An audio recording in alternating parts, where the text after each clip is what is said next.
श्री गणेशाय नमः। श्री हरि स्कंद संक्षिप्त स्कंद पुराण।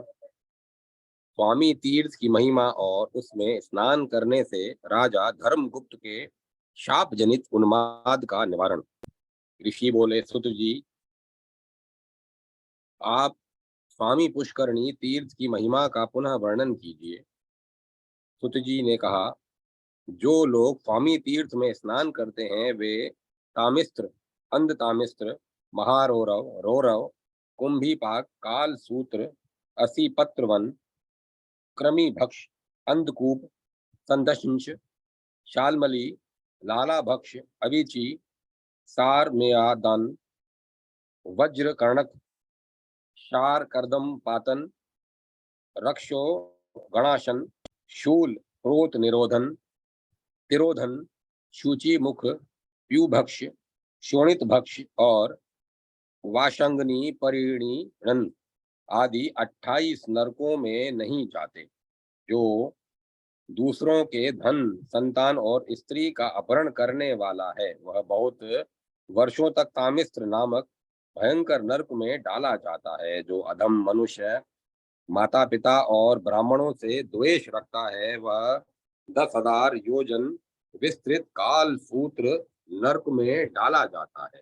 जो वेद मार्ग में उल्लंघन करके कुपथ पर चलता है वह यमदूत द्वारा भयंकर असी पत्र वन में गिराया जाता है। जो पकवान और दाल शाक आदि अन्न पंक्ति भेद करके खाता है और मोहवश पंच यज्ञों का अनुष्ठान किए बिना ही भोजन करता है वह कृमि भोजन नरक में डाला जाता है, जहाँ सैकड़ों कीड़े उसको खाते हैं और वह भी कीड़ों को ही खाकर रहता है।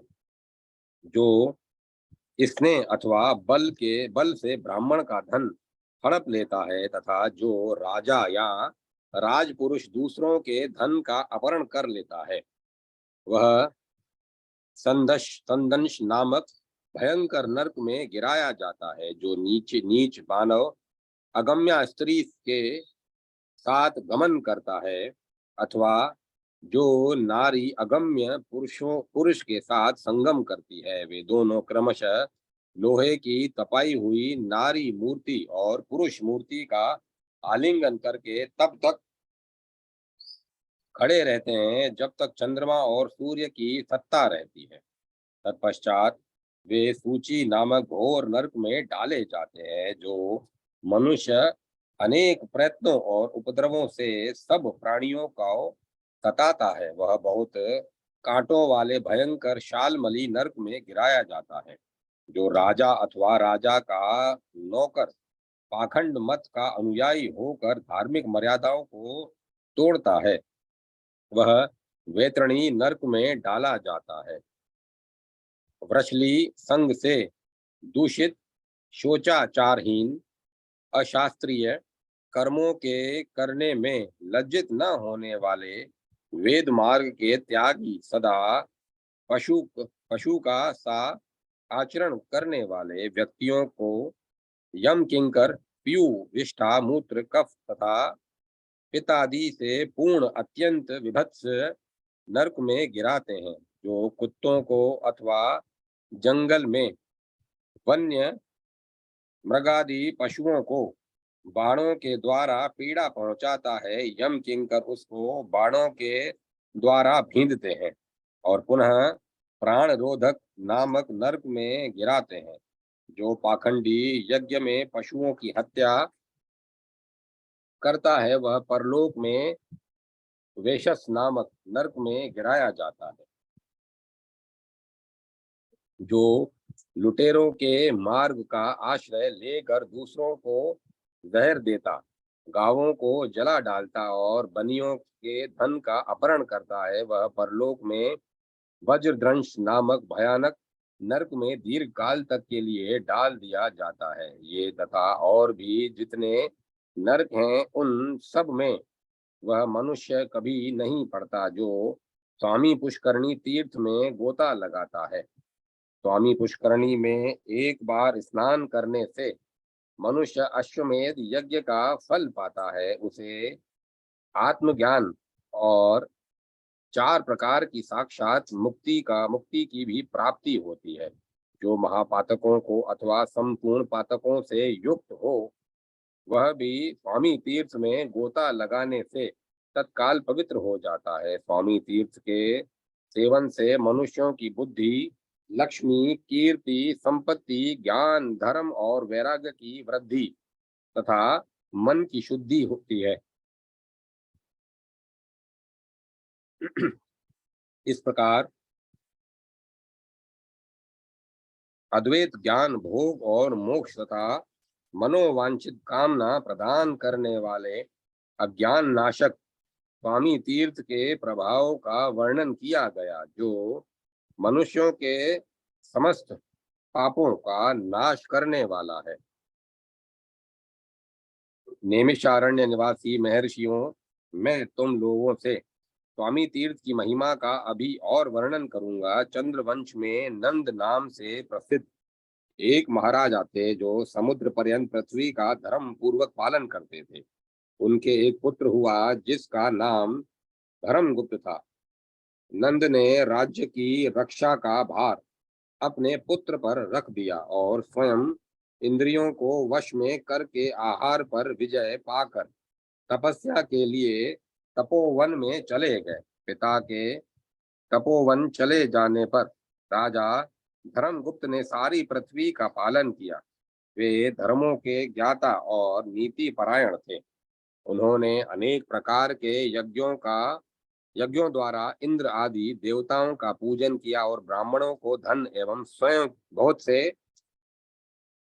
क्षेत्र प्रदान किए। उनके शासन काल में समस्त राजा प्रजा अपने अपने धर्म का पालन करती थी।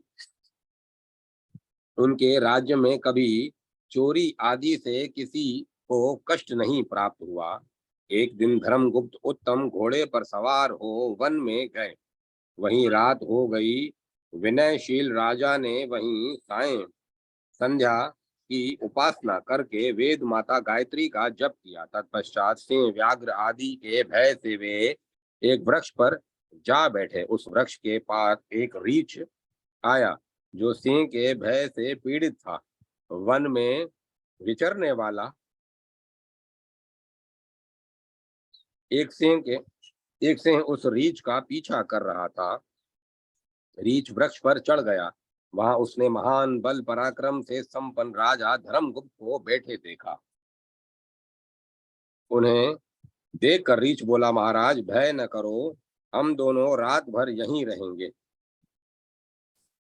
क्योंकि वृक्ष के नीचे बड़ा भयंकर सिंह आया हुआ है। महामते, तुम आधी रात तक निर्भय होकर नींद लो, मैं सजग होकर तुम्हारी रक्षा करता रहूंगा। इसके बाद जब मैं सो जाऊं, तब शेष आधी रात तक तुम मेरी रक्षा करना। रीछ की यह बात सुनकर धर्मगुप्त सो गए।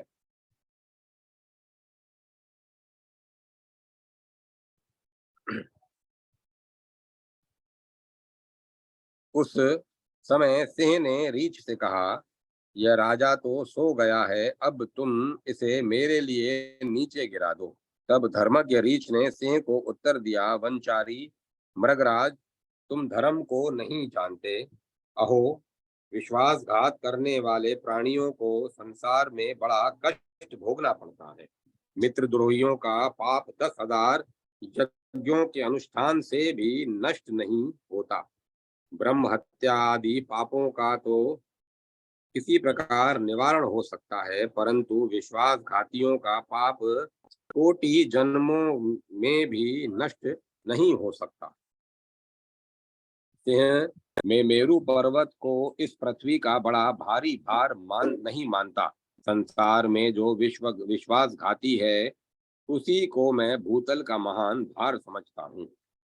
रीछ के ऐसा कहने पर सिंह चुप हो गया। तत्पश्चात धर्मगुप्त जागे और रीछ वृक्ष पर सो गया। तब सिंह ने राजा से कहा, इस रीछ को नीचे छोड़ दो। तब राजा ने अपने अंक में सिर रखकर सोए हुए रीछ को पृथ्वी पर ढकेल दिया। राजा के गिराने पर रीछ वृक्ष की डाली पकड़ता अटक गया। वह पुण्यवश वृक्ष से नीचे नहीं गिरा। अब वह राजा के पास आकर क्रोध पूर्वक बोला, राजन, मैं इच्छानुसार रूप धारण करने वाला ध्यान काष्ट नामक मुनि हूँ। मेरा जन्म भृगु वंश में हुआ है। मैंने स्वेच्छा से रीछ का रूप धारण किया है। मैंने तुम्हारा कोई अपराध नहीं किया था।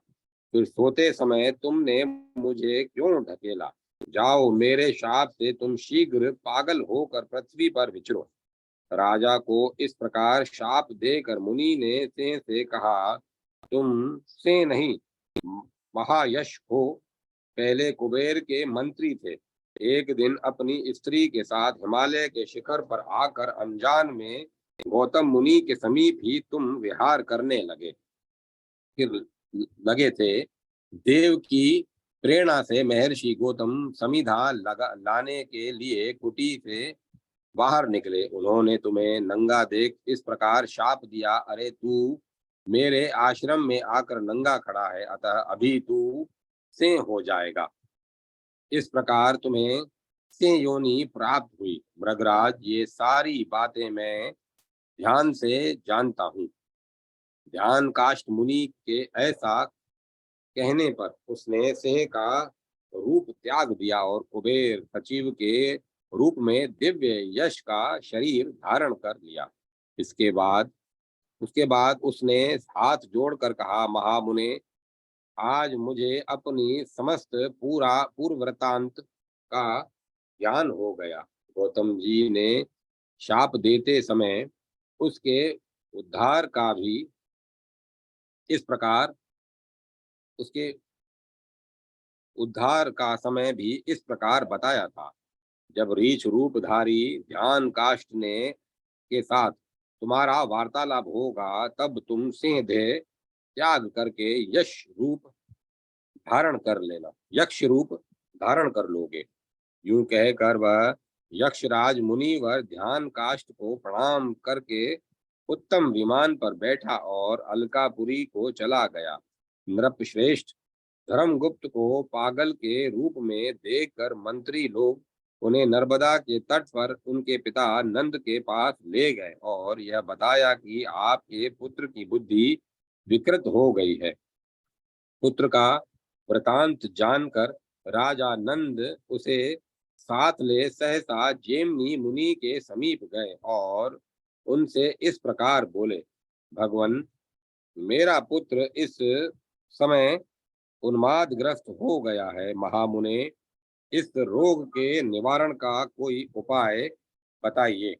उनके ऐसा पूछने पर मुनिवर जेमनी ने दीर्घ काल तक ध्यान करके कहा, राजन, तुम्हारा पुत्र ध्यान काष्ठ मुनि के शाप से उन्मत्त हुआ है। इस शाप से छुटकारा पाने के लिए मैं तुम्हें उपाय बतलाता हूँ। स्वर्ण मुखरी नदी के तट पर एक वेंकट नाम से प्रसिद्ध पर्वत है, जो सब पापों को हरने वाला तथा परम पवित्र है। उसके शिखर पर स्वामी पुष्करणी नामक एक बड़ा भारी तीर्थ है। महामते, वहीं ले जाकर अपने पुत्र को उसमें नहलाओ।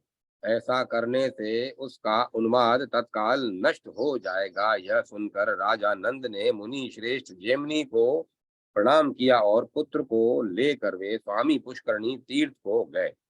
वहां नियम पूर्वक पुत्र को नहलाया। स्नान करते ही उसी क्षण उसका उन्माद नष्ट हो गया। राजा नंद ने स्वयं भी स्वामी पुष्करणी के जल में स्नान किया। फिर पुत्र के साथ एक दिन उस तीर्थ में निवास किया और वेंकटगिरी के स्वामी दयानिधान भगवान श्रीनिवास की सेवा करके पुनः तपस्या के लिए वन को प्रस्थान किया। पिता के चले जाने पर राजा धर्मगुप्त ने भगवान वेंकटेश्वर में भक्ति रखते हुए ब्राह्मणों को बहुत धन धान्य और क्षेत्र प्रदान किए। तत्पश्चात मंत्रियों के साथ वे अपनी नगरी को चले गए। ब्राह्मणों, इस प्रकार तुमसे मैंने राजा धर्मगुप्त की कल्याणमयी कथा सुनाई। इसके श्रवण मात्र से ब्रह्म हत्या का नाश हो जाता है। कृष्ण तीर्थ और भगवान वेंकटेश्वर का महात्म्य। सुत जी कहते हैं, मुनिवरों, सब पापों का नाश करने वाले महान पुण्यप्रद वेंकटाचल पर जो कृष्ण तीर्थ है उसका महात्म्य श्रवण करो। पूर्व काल में विप्रवर रामकृष्ण नामक एक बहुत बड़े मुनि थे। वे सत्यवादी, शीलवान, उत्तम भक्त, सब प्राणियों पर दया करने वाले, शत्रु और मित्र के प्रति समभाव रखने वाले, जीतात्मा, तपस्वी और जीतेंद्रिय थे। पर ब्रह्म के निष्णात तथा एकमात्र ब्रह्म तत्व के आश्रित थे। ऐसे प्रभाव वाले मुनिवर रामकृष्ण ने उस तीर्थ में बड़ी कठोर तपस्या की। वे अपने सब अंगों को स्थिर करके खड़े रहते। वहां खड़े होकर तपस्या करते हुए उनको कोई कई 100 वर्ष बीत गए। उनके सब अंगों पर मिट्टी वाल्मीकि की मिट्टी जम गई और उसने अच्छे उन्हें आच्छादित कर दिया। तो भी महामुनि रामकृष्ण तपस्या में संलग्न रहे। उन्होंने वाल्मीकि की कोई परवाह नहीं की। इंद्र ने तपस्या करते हुए उस मुनि श्रेष्ठ पर मेघों को भेजकर बड़े वेग से वृष्टि कराई। 7 दिनों तक लगातार वर्षा होती रही। मूसलाधार पानी पड़ने पर भी मुनि ने अपने नेत्र बंद करके वर्षा को सहन किया।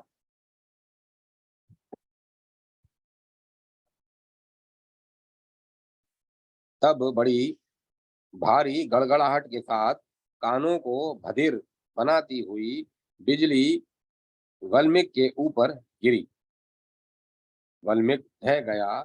उसी समय शंख चक्र गदाधारी भगवान विष्णु प्रकट हो गए। वे विंतानंदन गरुड़ पर आरूढ़ थे।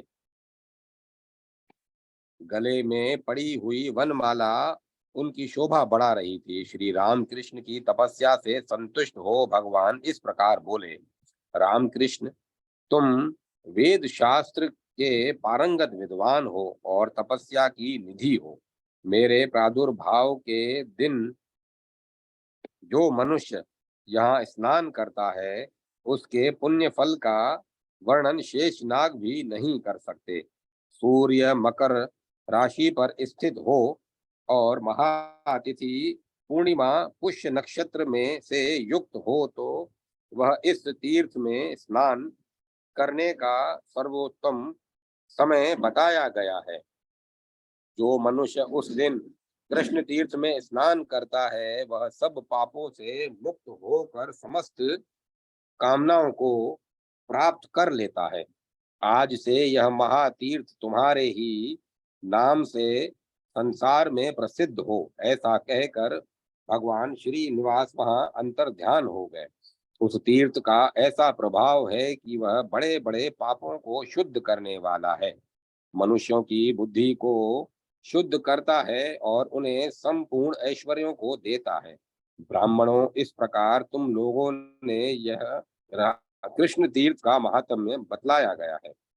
तुम लोगों से यह कृष्ण तीर्थ का महात्म्य बतलाया गया है, जो इसके श्रोता और वक्ता दोनों को विष्णु लोक प्रदान करने वाला है। अब मैं भगवान वेंकटेश्वर के वैभव का वर्णन करूंगा, जिसे सुनकर मनुष्य सब पापों से मुक्त हो जाता है। जो मानव एक बार भगवान वेंकटेश्वर का दर्शन कर लेता है वह मोक्ष को प्राप्त होता है। सतयुग में जो पुण्य 10 वर्षों में प्राप्त किया जाता है वही त्रेता में 1 ही वर्ष में, द्वापर में 5 महीनों में और कलयुग में 1 ही दिन में सिद्ध हो जाता है। परंतु जो भगवान श्रीनिवास का दर्शन करते हैं उन्हें एक एक पल में वही पुण्य फल कोटि कोटि गुना होकर मिलता है। श्री भगवान वेंकटेश्वर में संपूर्ण तीर्थ, सब देवता, मुनि और पितृ विद्यमान हैं। भगवान वेंकटेश्वर का भगवान वेंकटेश का सच्चिदानंदमय विग्रह श्रेष्ठ शंख से पूजित है। उसके स्मरण करने मात्र से यमराज की पीड़ा नहीं होती।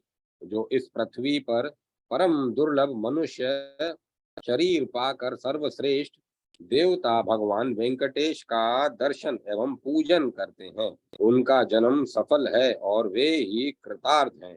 भगवान नारायण का दर्शन होने पर सहस्त्रों ब्रह्म हत्या और 10,000 मदपान के पाप भी पूर्णतः नष्ट हो जाते हैं। जो मनुष्य सदा भोग और स्वर्ग लोक का राज्य चाहते हैं, वे एक बार प्रसन्नता पूर्वक वेंकटाचल निवासी भगवान श्री निवास को प्रणाम करें। करोड़ों जन्मों में किए हुए जो कोई भी पाप हैं, वे सब भगवान वेंकटेश्वर के दर्शन से नष्ट हो जाते हैं। जो संपर्क से, कौतूहल से, लोभ से अथवा भय से भी महादेव वेंकटाचलेश्वर का स्मरण करता है, वह इहलोक और परलोक में कभी दुख भागी नहीं होता। वेंकटाचल वासी देवेश्वर भगवान श्री विष्णु का कीर्तन और पूजन करने वाला अवश्य ही श्री विष्णु का सारूप्य प्राप्त कर लेता है। जैसे प्रज्वलित अग्नि क्षण भर में ढेर के ढेर ईंधन जलाकर भस्म कर देती है, वैसे ही भगवान वेंकटेश्वर का दर्शन सब पापों को दग्ध कर देता है। भगवान वेंकटेश्वर की भक्ति 8 प्रकार की मानी गई है। प्रथम, भगवान के भक्तों के प्रति स्नेह। दूसरी, भगवत भक्तों की पूजा करके उन्हें संतुष्ट करना। तीसरी, स्वयं भक्ति पूर्वक भगवान की पूजा करना। चौथी, अपने शरीर की समस्त चेष्टाएं भगवान के लिए ही करना। पांचवी, भगवान के महात्म्य की कथा में रुचि रखना और उसे सुनने में आदर का भाव होना। छठी, अपने नेत्र और शरीर में भगवत भक्ति एवं भगवत प्रेम जनित विकार का स्फुरण होना। सातवीं, भगवान श्री निवास का निरंतर स्मरण करना। तथा आठवीं, वेंकटाचल निवासी भगवान श्री निवास की शरण लेकर ही जीवन धारण करना। ऐसी 8 प्रकार की भक्ति यदि किसी मलेच्छ में भी हो तो वह निश्चय ही मोक्ष को प्राप्त कर लेता है। भगवान की अनन्य भक्ति तथा ब्रह्म ज्ञान से मोक्ष की प्राप्ति निश्चित है। सन्यासियों और नैष्ठिक ब्रह्मचारियों को वेदांत शास्त्र श्रवण जनित ज्ञान से जो मुक्ति प्राप्त होती है, वही सब लोगों को केवल भगवान वेंकटेश्वर के दर्शन से अविलंब मिल जाती है। वेंकटगिरी के स्वामी भगवान श्रीनिवास का दर्शन कर लेने पर सब लोग महापुरुष की श्रेणी में चले आते हैं। उनमें से कोई एक दूसरे से कम या अधिक नहीं रह जाता। सब पातकों का नाश करने वाले परम पवित्र वेंकटाचल पर जाकर जो सर्वश्रेष्ठ देव भगवान श्रीनिवास का भक्ति पूर्वक दर्शन करता है, उसकी समानता इस भूतल पर चारों वेदों का विद्वान भी नहीं कर सकता। संपूर्ण वेद भगवान श्रीनिवास का ही प्रतिपादन करते हैं। सब यज्ञ श्रीनिवास की ही आराधना के साधन है तथा सब लोग भगवान श्रीनिवास के ही आश्रित हैं। अन्य सब का आश्रय छोड़कर भगवान श्रीनिवास की ही शरण लेनी चाहिए। वेंकटाचल निवासी भगवान श्री हरि का 2 घड़ी चिंतन करने वाला मनुष्य भी अपनी 21 पीढ़ियों का उद्धार करके विष्णु लोक में सम्मानित होता है। इस प्रकार यह वेंकटेश्वर का महात्म्य बताया गया है। जो मनुष्य प्रतिदिन भक्ति पूर्वक इसको सुनता अथवा पढ़ता है, वह भगवान वेंकटनाथ नाथ की सेवा का फल पाता है। पाप नाशन तीर्थ की महिमा। भद्रमती ब्राह्मण का चरित्र वेंकटाचल पर चढ़ने के पूर्व उस पुण्यवर्धक पर्वत की इस प्रकार प्रार्थना करनी चाहिए। हे स्वर्णाचल, हे महापुण्यमय, सर्वदेव सेवित गिरि श्रेष्ठ, ब्रह्मा आदि देवता भी जिनकी श्रद्धा पूर्वक सेवा करते हैं, उन्हीं आपके ऊपर मैं अपने दोनों पैर से चलूंगा। मुझ पाप चेता पुरुष के इस पाप को आज आप कृपा पूर्वक क्षमा करें। आपके शिखर पर निवास करने वाले भगवान लक्ष्मीपति का आप मुझे दर्शन कराइए। इस प्रकार पर्वत श्रेष्ठ वेंकटाचल की प्रार्थना करके मनुष्य उस पर धीरे धीरे चले। ऊपर पहुंचकर सब पापों का नाश करने वाले परम पुण्यमय स्वामी पुष्करणी तीर्थ में नियम पूर्वक स्नान करे। तत्पश्चात पितरों को पिंडदान करे। ऐसा करने से स्वर्गवासी पितर मोक्ष को प्राप्त होते हैं और नरकवासी पितर स्वर्ग में चले जाते हैं। तदंतर इस पर्वत के ऊपर जो सब तीर्थों में श्रेष्ठ और पवित्र पाप विनाशन नामक तीर्थ है, जिसके स्मरण मात्र से मनुष्य फिर गर्भ में नहीं आता, उसके पास जाकर उसमें स्नान करना चाहिए। वह स्वामी तीर्थ से उत्तर दिशा में है।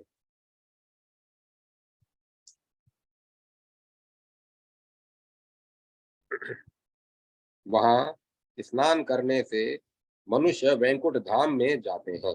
पूर्व काल में भद्रमती नामक एक श्रेष्ठ ब्राह्मण थे, जो वेद वेदांगों के पारंगत पंडित थे, परंतु वे बड़े दरिद्र थे।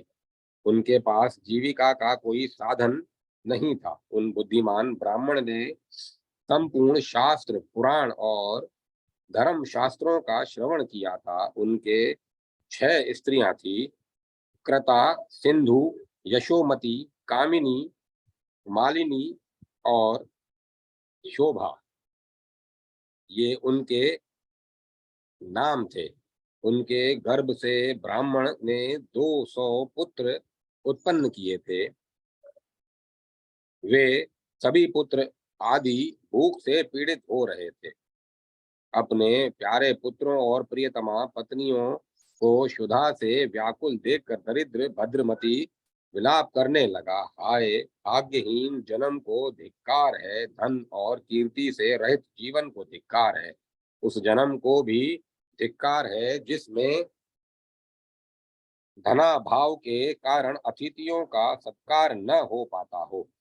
ज्ञान और सदाचार से शून्य जीवन को भी धिक्कार है और बहुत संतानों वाले मनुष्यों के धनहीन जन्म को भी धिक्कार है। ब्राह्मण पुत्र पौत्र भाई बंधु और शिष्य आदि सभी मनुष्य धनहीन पुरुष को त्याग देते हैं। जो धनवान है वह निर्दयी हो या दयावान, गुणहीन हो या गुणवान, मूर्ख हो या पंडित तथा सब धर्मों से युक्त हो या धर्महीन, यदि वह ऐश्वर्य के गुण से युक्त है तो पूजने की ही योग्य होता है।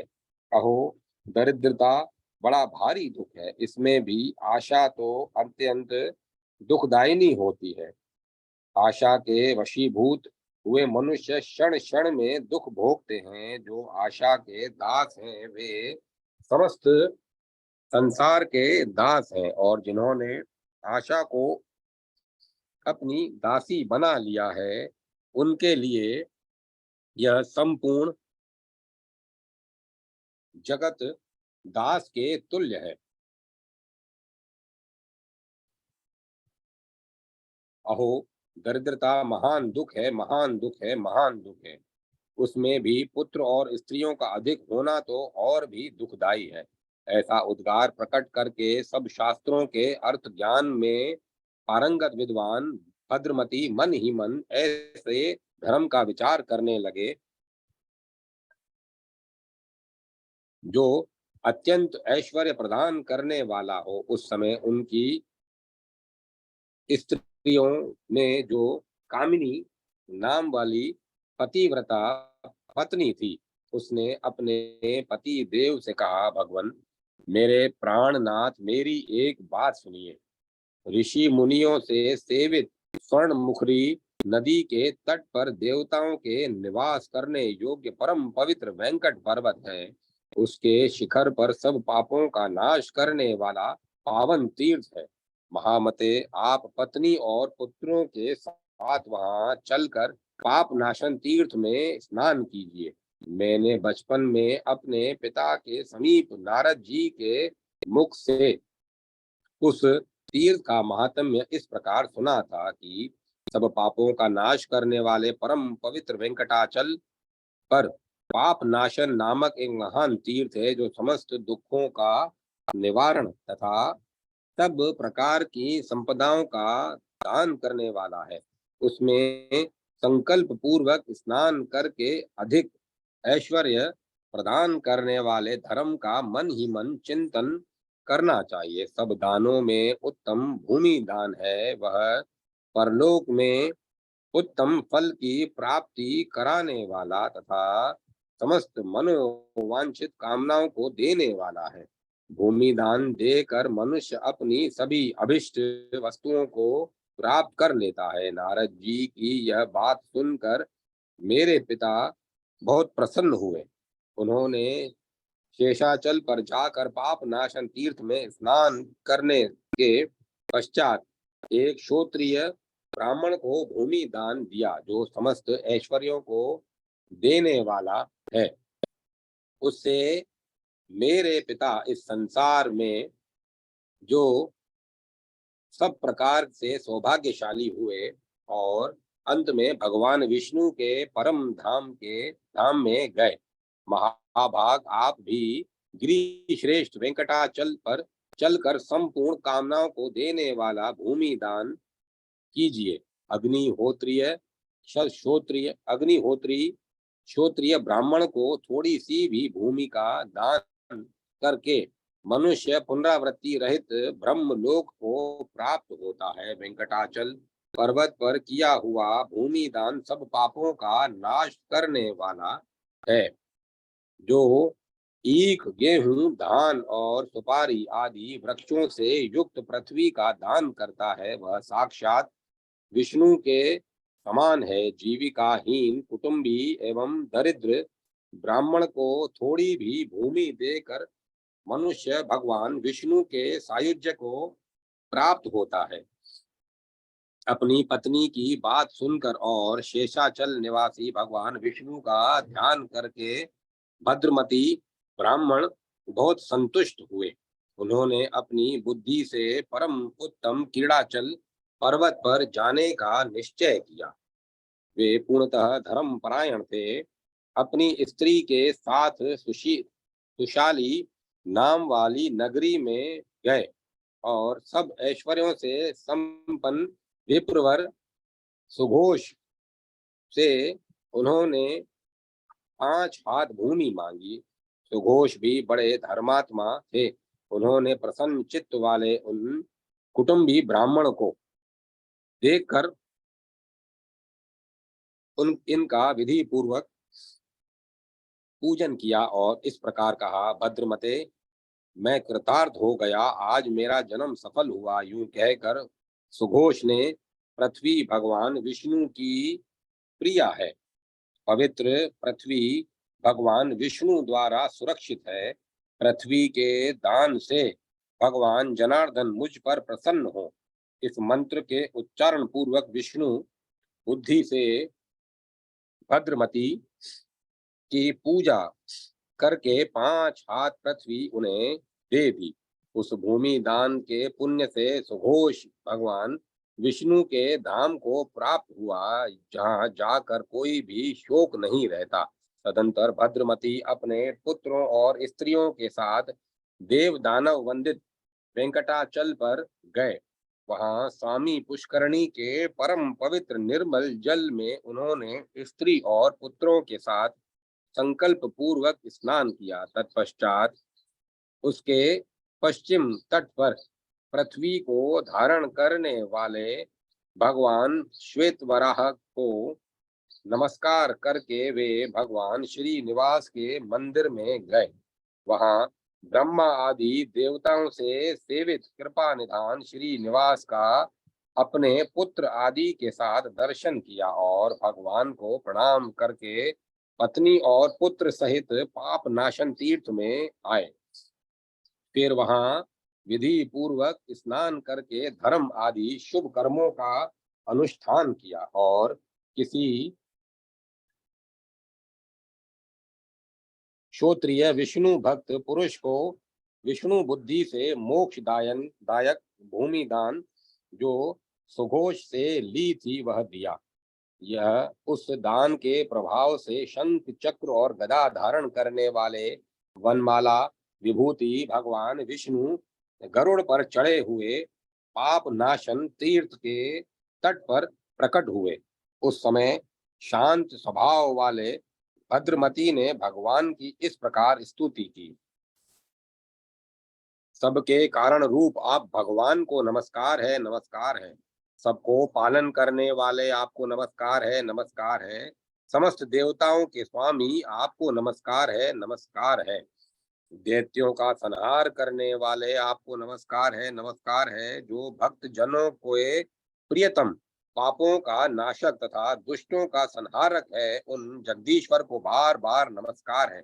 जिन्होंने किसी विशेष हेतु से वामन रूप धारण किया, जो नार स्वरूप जल में निवास करने के कारण नारायण कहलाते हैं, जिनके विक्रम की कोई सीमा नहीं है तथा जो शंख चक्र खड़ग आदि और गदा धारण करते हैं, उन भगवान पुरुषोत्तम को बार बार नमस्कार है। क्षीर सिंधु में निवास करने वाले भगवान को नमस्कार है। अविनाशी लक्ष्मीपति को नमस्कार है, जिनके अनंत तेज की सूर्य आदि से भी तुलना नहीं हो सकती, उन भगवान को नमस्कार है। तथा जो पुण्य कर्म परायण पुरुषों को स्वतः प्राप्त होते हैं, उन कृपालु श्री हरि को बार बार नमस्कार है।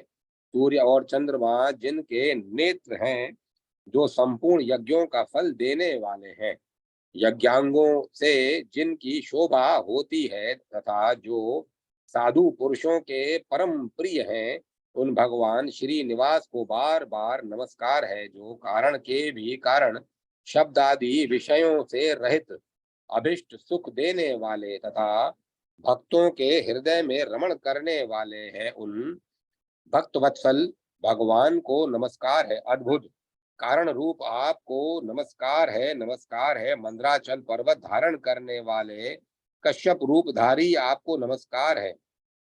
यज्ञ वराह रूप से में प्रकट होने वाले आपको नमस्कार है। हिरण्याक्ष को विदीर्ण करने वाले आपको नमस्कार है। वामन रूपधारी आपको नमस्कार है। क्षत्रिय कुल का अंत करने वाले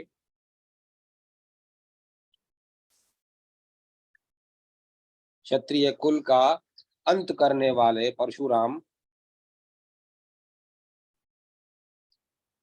आपको नमस्कार है। रावण का मर्दन करने वाले श्री राम रूपधारी आपको नमस्कार है। और नंद नंदन श्री कृष्ण के बड़े भाई बलराम रूप में आपको नमस्कार है। कमलाकांत आपको नमस्कार है। सबको सुख देने वाले आपको नमस्कार है। भगवान आप शरणागतों की पीड़ा का नाश करने वाले हैं, आपको बारंबार नमस्कार है। ब्राह्मण भद्रमती इस प्रकार स्तुति करने पर ब्राह्मण भद्रमती के इस प्रकार स्तुति करने पर भक्त वत्सल दया निधान भगवान श्री निवास ने वात्सल्य पूर्वक कहा, तात तुम्हारा कल्याण हो। तुम्हारे इस महास्तोत्र से मैं संतुष्ट हूँ। ब्राह्मण तुम इस संसार में पुत्र पौत्र आदि के साथ सब भोगों से संपन्न होकर सुख भोगने के पश्चात अंत में मोक्ष प्राप्त करोगे। ऐसा कहकर भगवान विष्णु वहीं अंतर ध्यान हो गए। ब्राह्मणों, इस प्रकार मैंने पाप नाशन तीर्थ की महिमा और उसके तट पर भूमि दान की महत्ता का भी वर्णन किया। ओम नमो नारायण, ओम नमो नारायण, ओम नमो नारायण। आकाश गंगा तीर्थ की महिमा रामानुज पर भगवान की कृपा तथा भगवत भक्तों का लक्षण। श्री सुत जी कहते हैं, तपोधन रामानुज नाम से प्रसिद्ध एक जितेंद्रिय विष्णु भक्त ब्राह्मण थे।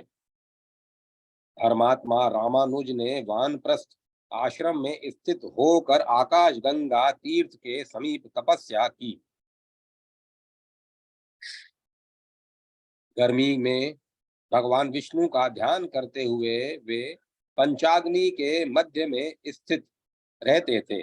वर्षा के खुले आकाश के नीचे बैठकर मुख से अष्टाक्षर ओम नमो नारायणाय मंत्र का जप और हृदय में भगवान जनार्दन का ध्यान करते थे तथा जाड़े में जल के भीतर निवास करते थे। वे समस्त प्राणियों के हितैषी, जितेंद्रिय तथा सब प्रकार के द्वंद्वों से दूर रहने वाले थे। उन्होंने कितने ही वर्षों तक सूखे पत्ते खाकर निर्वाह किया। कुछ काल तक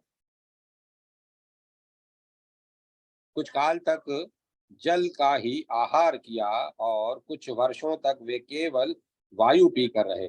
तदंतर उनकी तपस्या से संतुष्ट होकर भक्तवत्सल भगवान विष्णु ने उन्हें प्रत्यक्ष दर्शन दिया। भगवान के हाथों में शंख चक्र और गदा आदि शोभा पा रहे थे।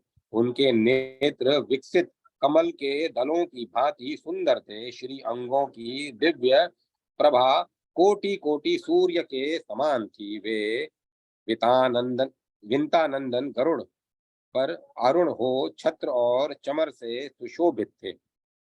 हार भुजबंद मुकुट और कड़े आदि आभूषणों उनके अंगों की शोभा बढ़ाते थे। विश्वक्सेन और सुनंदन आदि पार्षद भगवान को सब ओर से घेर कर खड़े थे।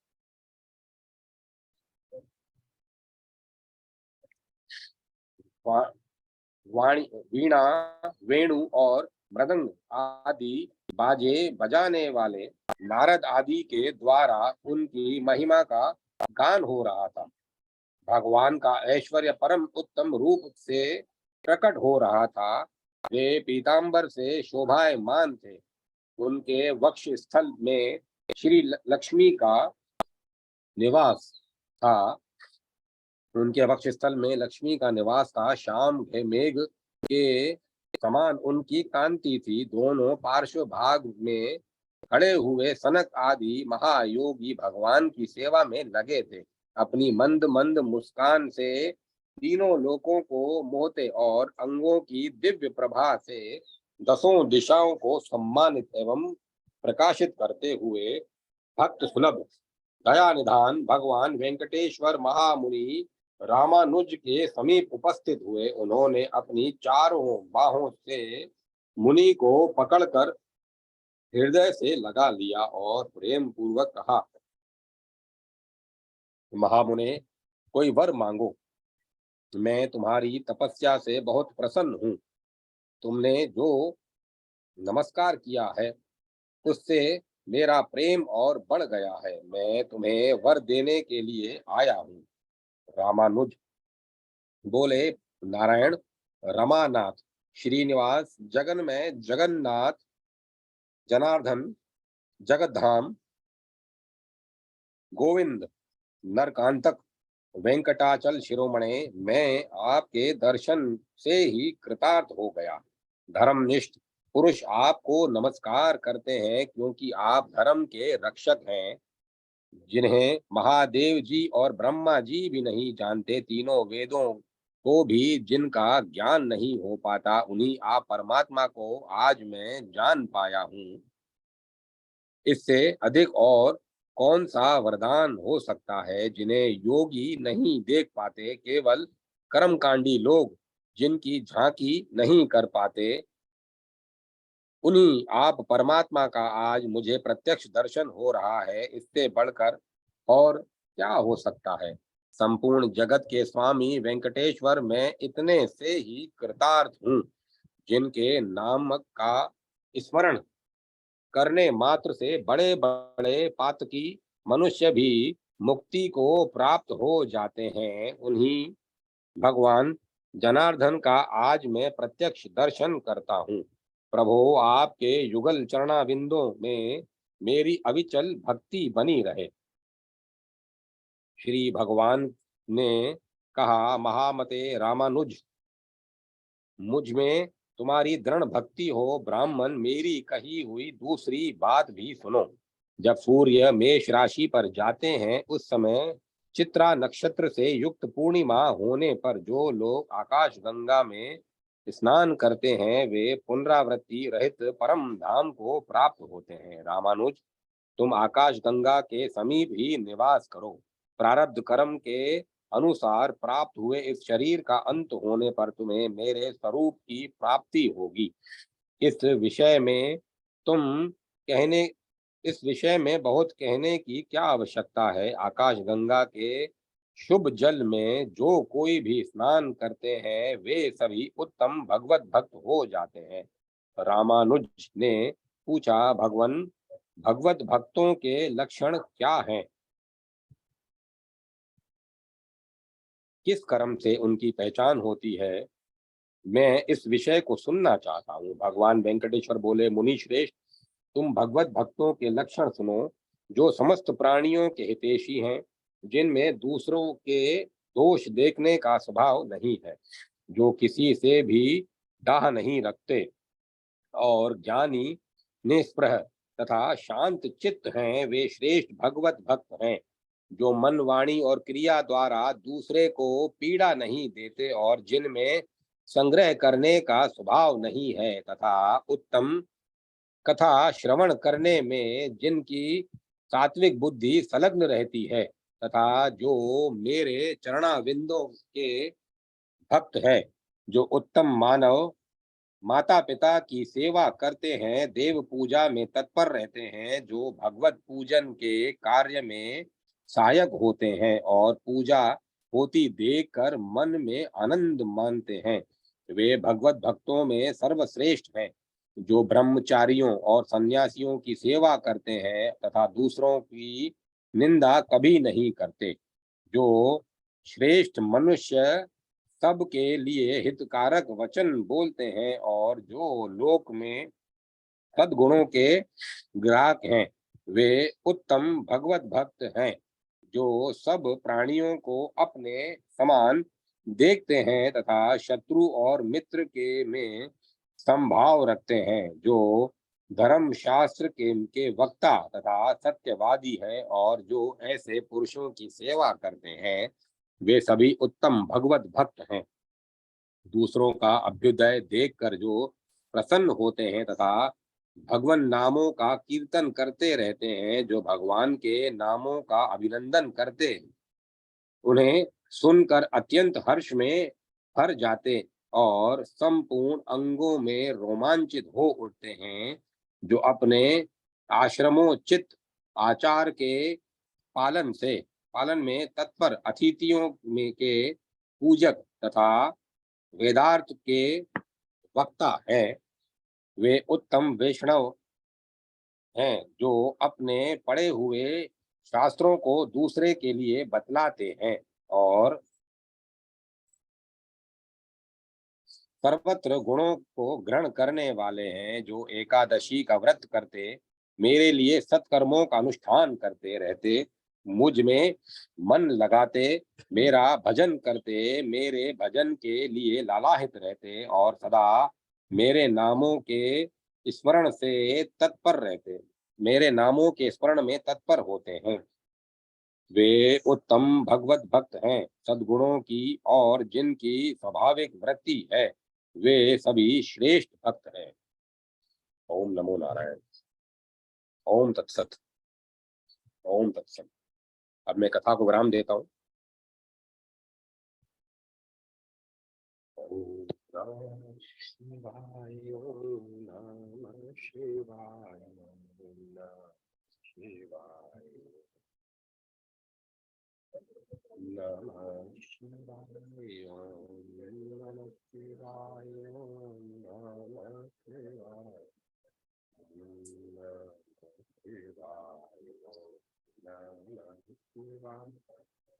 ओम नमः शिवाय।